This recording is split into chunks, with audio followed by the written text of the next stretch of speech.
Hundreds of thousands of Egyptians flowed into Cairo's Tahrir Square on Tuesday in one of the biggest protests since the unrest began 3 weeks ago. The demonstration, renewing calls for the 82-year-old president to step aside, appeared to revive the protest movement, which had initially started out as peaceful before descending into violence last week as supporters of the president staged counter-protests. Demonstrators said they were determined to make a change.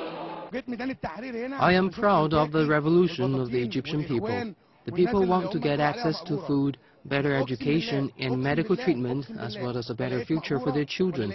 These are what the protesters want. Around 300 people have been killed in the unrest so far, while the government says the country's economy has also taken a hit. In response to the unrest, Mubarak, who has been in power for almost 30 years, has pledged to stand down in September, and he's also reshuffled his cabinet.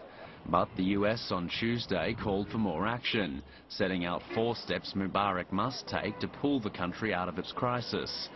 After a phone conversation with his Egyptian counterpart, Omar Suleiman, Vice President Joe Biden asked the embattled government to immediately lift the emergency law and heed the dissent.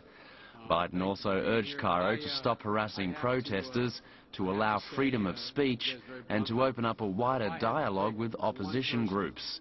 This is the first time the US has made such specific demands on Cairo, though it has been pushing for a swift and peaceful political transition.